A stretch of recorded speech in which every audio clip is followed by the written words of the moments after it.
সিলেটের নতুন প্রশাসক নিয়োগ পেয়েছেন আব্দুল কাইয়ুম চৌধুরী। তার কাছে স্থানীয়দের প্রত্যাশা কি জানবো সহকর্মী ইয়াহিয়া মারুফের কাছ থেকে।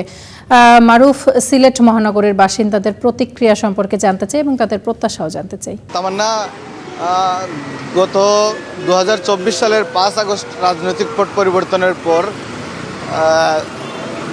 8 আগস্ট অন্তর্বর্তীকালীন সরকার গঠন করে সেই সরকার গঠনের কয়েকদিন পরে অর্থাৎ 19 আগস্ট দেশের 12টি সিটির সাথে সিলেট সিটির মেয়রকে অপসারণ করা হয়। তারপর থেকেই এই সিটি কর্পোরেশনের দায়িত্ব দেওয়া হয় সিলেটের বিভাগীয় কমিশনার খান মোহাম্মদ রেজাউন নবীকে অতিরিক্ত দায়িত্ব হিসেবে প্রশাসকের দায়িত্ব দেওয়া হয়।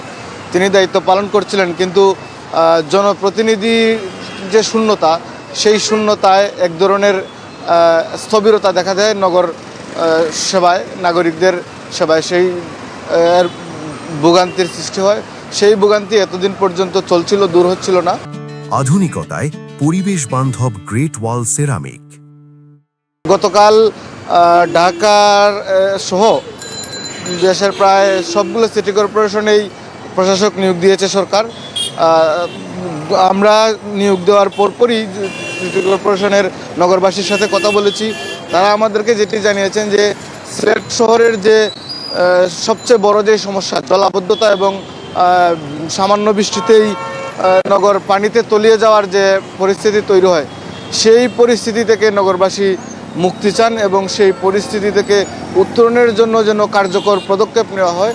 এছাড়াও সিলেট শহরে বিশুদ্ধ খাবার পানির সমস্যা, সেই সমস্যাগুলো সমাধানের জন্য নগরবাসী প্রত্যাশা করছেন যে বর্তমান নতুন নবনিযুক্ত প্রশাসক কাইয়ুম চৌধুরী তিনি দায়িত্বে এসে এই বিষয়গুলো সমাধান করবেন বলে নগরবাসীর প্রত্যাশা।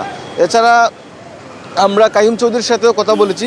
তিনি আজকে স্থানীয় সরকার মন্ত্রণালয়ে আনুষ্ঠানিকভাবে যোগদান করবেন এবং দুপুর 12:30 নাগাদ উনি কাইয়ুম চৌধুরী সহ অন্যান্য প্রশাসকদের যাদেরকে গতকাল নিয়োগ দেওয়া হয়েছে তাদের প্রধানমন্ত্রীর সাথে দুপুর 12:30 নাগাদ বৈঠক রয়েছে।